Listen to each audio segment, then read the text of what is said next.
علیکم۔ آپ کا ہوسٹ فیاض بٹ ایک نئی ریسپی کے ساتھ آپ کی خدمت میں حاضر ہے۔ تو آج ناظرین کرام میں آپ کو بلیک آئی بینس، لوبیا جس کو ارواں بھی بولتے ہیں، وہ چکن میں بنانا سکھاؤں گا۔ تو یہ بڑی مزیدار ڈش ہے انشاءاللہ تعالی۔ تو میں آپ کو بتاتا ہوں، یہ میں نے 1 پاؤ کے قریب تقریباً لوبیا لیا ہے، بلیک آئی بینس، اور تقریباً ½ کلو 3 پاؤ کے قریب گوشت، چکن کا گوشت میں نے صاف کر کے رکھ لیا ہے۔ لوبیوں کو آپ نے اس کو تقریباً 1.5 گھنٹہ 2 گھنٹہ پہلے جو ہے وہ بھگو کے رکھ لینے ہیں، تاکہ گلنے میں یہ آسانی رہے انشاءاللہ تعالی۔ تو ان کے لیے جو چیزیں درکار ہیں، یہ دیکھیے 6 سے 7 جوے لہسن کے میں نے لے لیے ہیں، 3 عدد درمیانے سائز کے ٹماٹر ہیں وہ آپ لے لیجئے، اور 1 عدد درمیانہ پیاز، اور 2 عدد ہری مرچ۔ تو آپ سب سے پہلے پیاز کو باریک باریک کاٹ لیجئے، یہ جس طرح میں آپ کو کاٹ کے دکھا رہا ہوں۔ انشاءاللہ اس طرح آپ بنائیں گے تو آپ کو بہت لذت آئے گی۔ یہ چکن کے بغیر بھی سادے بھی پک جاتے ہیں، مگر چکن اس لیے ڈالا ہے کہ بچے بڑے شوق سے کھاتے ہیں۔ تو یہ آپ پیاز 1 عدد کاٹ لیجئے چھوٹا چھوٹا، اس کے بعد ٹماٹر 3 عدد جو میں نے بتائے ہیں آپ کو، وہ باریک باریک کاٹ کے اپنے پاس رکھ لیجئے۔ انشاءاللہ تعالی کھانے میں بہت مزہ آئے گا آپ کو۔ آج کل تو ویسے ہی یہ موسم ایسا ہے کہ اس موسم میں، برسات کا موسم ہے، سبزیاں وغیرہ مارکیٹ میں کم ہی اویلیبل ہوتی ہیں۔ تو انشاءاللہ آپ یہ بنائیں ڈش، آپ کو بہت مزہ آئے گا۔ یہ 2 ہری مرچیں ہیں، ان کو باریک باریک آپ کاٹ لیجئے اس طرح سے۔ اس میں اتنے مسالہ جات نہیں پڑتے، جو مسالہ جات اس میں پڑتے ہیں وہ میں آپ کو بتاؤں گا انشاءاللہ تعالی۔ وہ گرم مسالے ڈالنے سے جو اصل چیز ہے نا، اس کا ذائقہ پھر ختم ہو جاتا ہے۔ تو بسم اللہ کرتے ہیں، چولہے کی طرف چلتے ہیں۔ یہ آگ میں نے جلائی ہوئی ہے ہلکی سی، اس کے اوپر آگ کو تیز کیجیے، آپ اس کے اوپر خالی پتیلی رکھیں۔ آپ آئل لیجئے، تقریباً آئل کی تعداد آپ نے تھوڑی سی مقدار جو ہے وہ زیادہ رکھنی ہے، کیونکہ ہمیں تھوڑی سی تری چاہیے اس کے لیے۔ تری اس کے اوپر بڑی خوبصورت لگتی ہے۔ 150 گرام کے قریب تقریباً آپ نے اس میں آئل یوز کرنا ہے۔ اور جیسے ہی آئل گرم ہو جائے، جو 1 عدد پیاز ہم نے کاٹی ہے وہ تمام کی تمام آپ پتیلے میں ڈال دیں، اور اس کو لائٹ براؤن ہونے کے لیے رکھ دیجئے۔ زیادہ ڈارک براؤن نہیں آپ نے پیاز کو کرنا، اس سے ہنڈیا کا رنگ جو ہے، وہ جو آپ سالن بناتے ہیں وہ پھر زیادہ بلیک ہو جاتا ہے، تو دیکھنے میں وہ پھر بھلا معلوم نہیں ہوتا۔ یہ دیکھیے ہمارا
इसकी भुनाई कीजिएगा।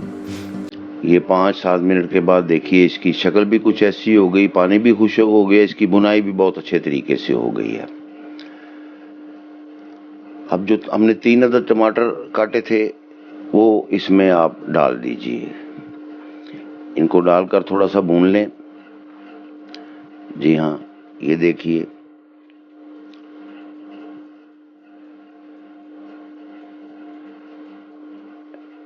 इसके ज़रा अच्छे तरीके से थोड़ी सी बुनाई हो गई है।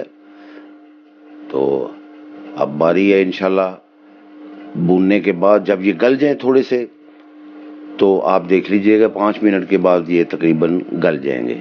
ये देखिए 5 मिनट के बाद टमाटर हमारे गल चुके हैं। ये चिकन वैसे का वैसा है, बोटी भी नहीं टूटी।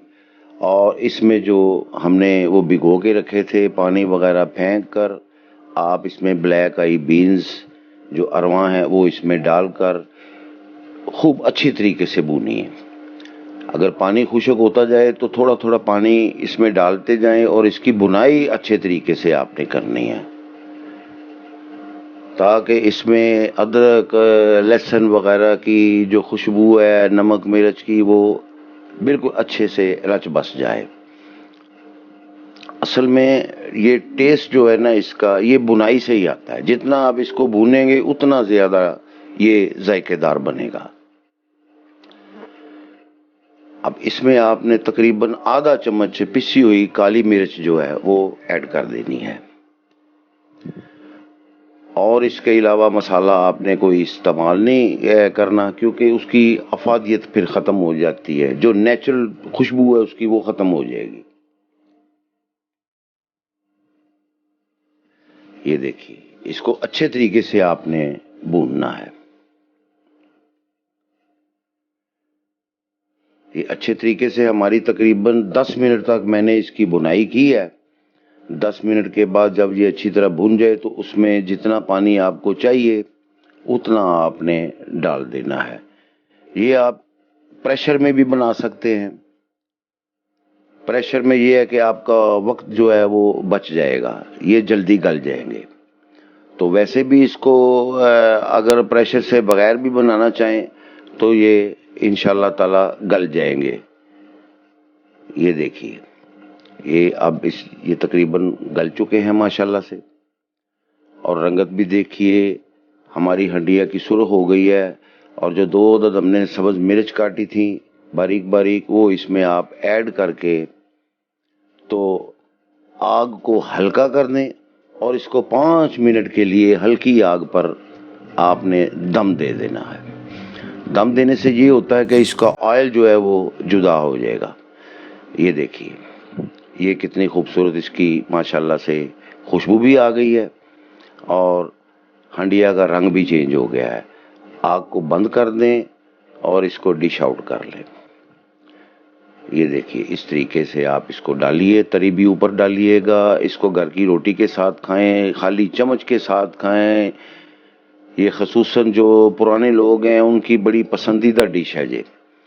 आजकल के बच्चे तो शौक से खाते नहीं हैं, मगर जब आप बनाएंगे तो एक मरतबा इस तरीके से बना के उनको खिलाएं, इंशाल्लाह उनको बहुत मज़ा आएगा। ये जनाब हमारी लजीज अरवा जो हैं ब्लैक आई बीन्स वो तैयार हो चुके हैं माशाल्लाह से।